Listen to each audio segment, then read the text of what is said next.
Yikes. Boy, I'm waiting to the last minute to get on this morning. Hello, everybody. Good morning. Constance and I just returned from our little shopping spree this morning over at Trader Joe's.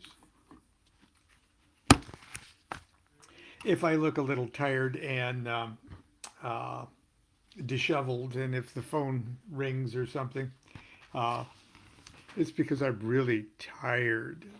I did the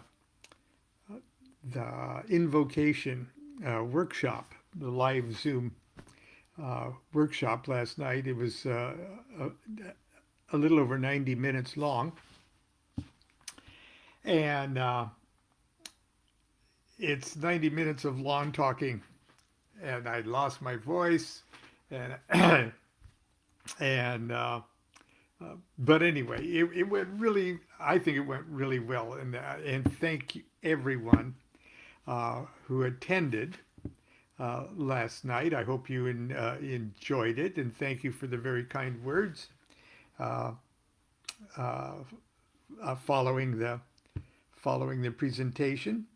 And I hope by now everybody who registered also got the link to the recording of it, and then you can listen to it over and watch it over and over and over again. So if you didn't register and weren't part of that, I'm sure that the recording will be available uh, uh, for purchase somewhere down the line. I'll be sure to post that information if you're interested in seeing a recording of the presentation on invocation, which happened last night. Anyway, we're still on the little white book that goes with Tarot of Ceremonial Magic, and we've gotten to the point of where most little white books have a section on the classic sort of divinatory meanings of each of the cards, and our little white book is no exception. But when it was time for us to first publish this, and the first edition was with U.S. Games many years ago, uh, Constance and I were in the midst of sort of a lengthy series at Monday night class about tarot and tarot divination and the Kabbalistic roots of tarot and stuff. So the cards actually sort of sprang from an extended uh, class series at Monday night class, which, and as you know, Monday night class teaches us more than we teach Monday night class. But anyway, when it came down to writing the divinatory meanings of the cards, I recall Constance and I uh, laying in bed in the morning, or laying on top of the bed. She always makes the bed first, uh, with pencil and paper and our tarot cards in hand, and our favorite uh, other textbooks on the tarot, but most especially uh, Aleister Crowley's Thoth Tarot and other uh, Crowley related and tarot related Crowley material, uh, as we one by one went through the tarot cards to give the very briefest of little white book divinatory meanings for each of the 78 cards. Uh, and we started with the trumps. And because the trumps are of such fundamental, and they're of a transcendent nature as compared to the cards of the lesser arcana. And the cards of the lesser arcana all belong to their own little tree of life. Okay, they all belong. So that would be a tree of life for the wands, and that would be a tree of life of its own for the cups, and that would be a tree of life alone for the swords, and this would be the tree of life alone for the discs.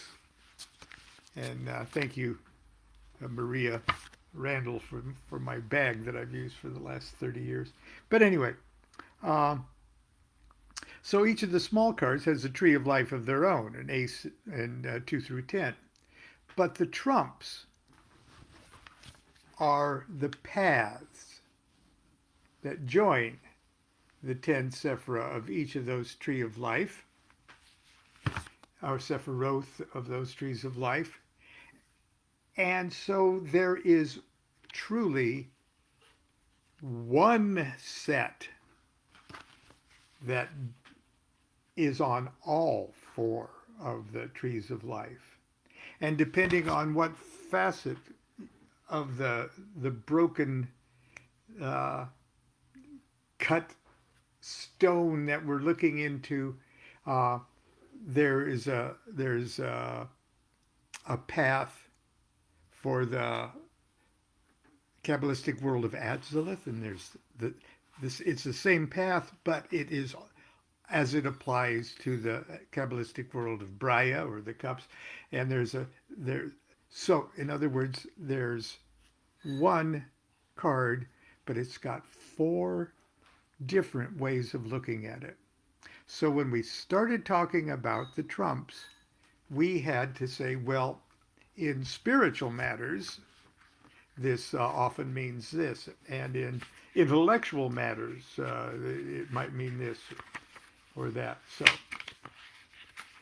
by means of that terribly clear explanation, I'm going to start. Okay. So the Fool. Here's what it says. General divinatory interpretations of the trumps by Lon and Constance DuQuette, laying in bed with a pad and paper. The Fool. He's air.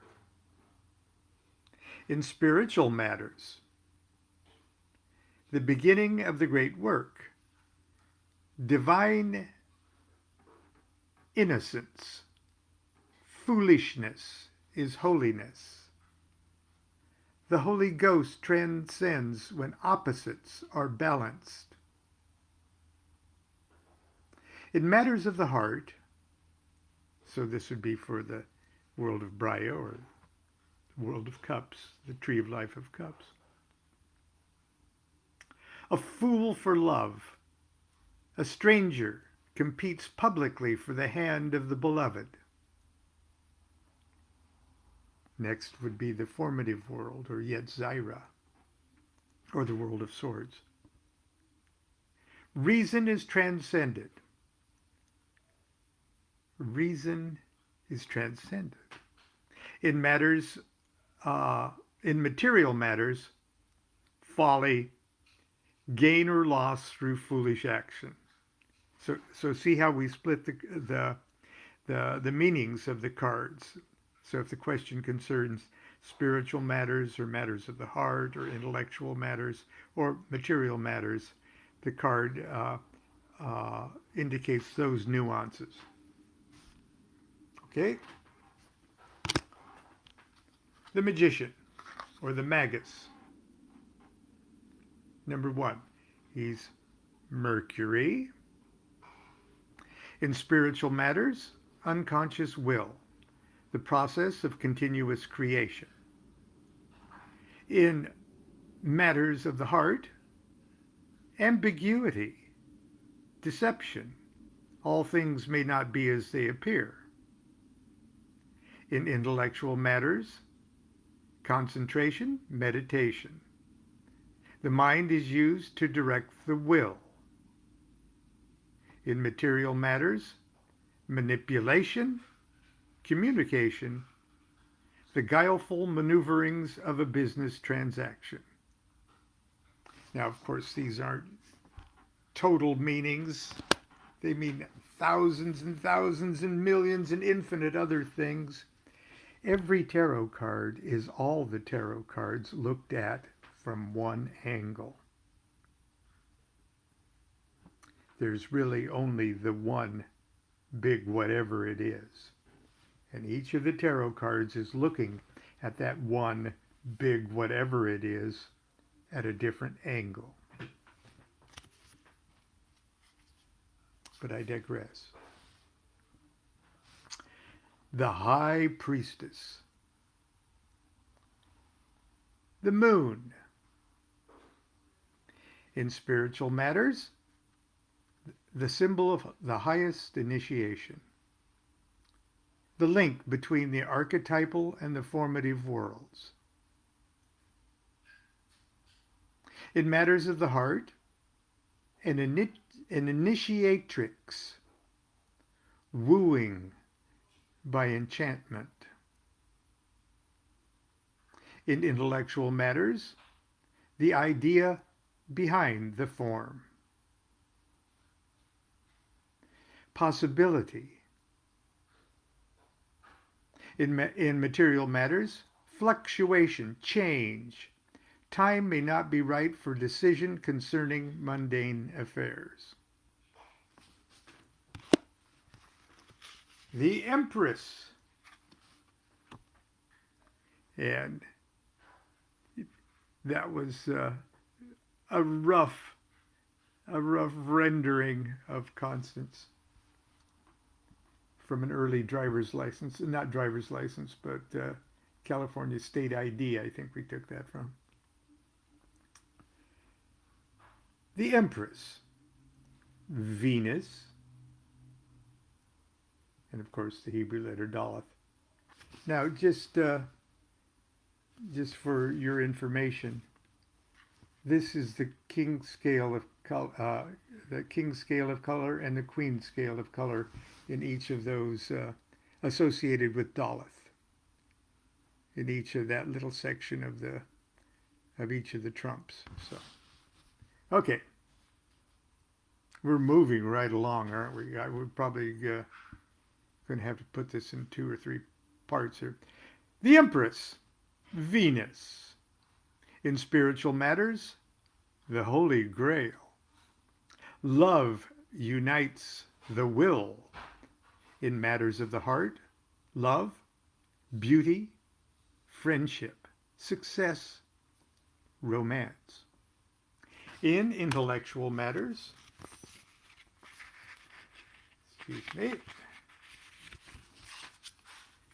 pleasure, balance, passive balance, the feminine point of view. In material matters, the door is open. Disregard the details and concentrate on the big picture. That's little advice there. Okay, the Emperor. Now, if that was Constance, this is the Empress. Okay, this is a cheap shot. I know, but I'm not above this kind of crap.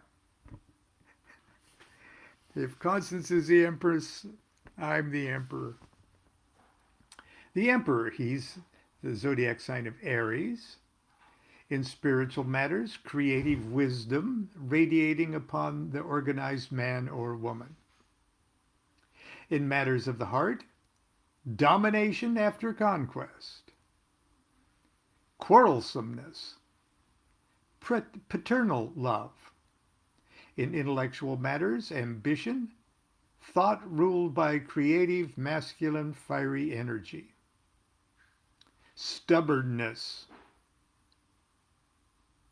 In material matters, ambition. Thought ruled by creative, masculine, fiery energy, stubbornness. I've already said that. Excuse me. In material matters, war, authority, energy in its most temporal form. Swift, impermanent action. Overconfidence.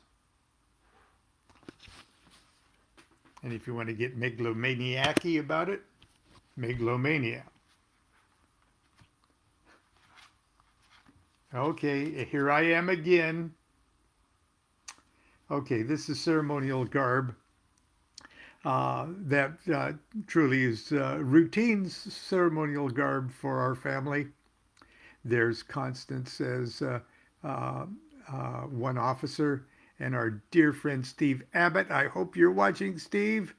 He is the second officer, and in this particular uh, situation, I'm the officiating officer.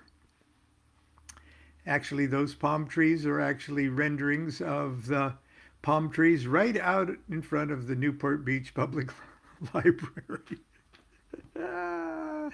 So this scene definitely could have been played out 100 times in our backyard, okay, over the years. Be that as it may, the Hierophant is Taurus. In spiritual matters, the holy guardian angel, the uniting of that which is above with that which is below. In matters of the heart, love is indicated, but the nature of that love is yet to be revealed. In intellectual matters, inspiration, teaching, organization, discipline. In material matters, strength, endurance, toil.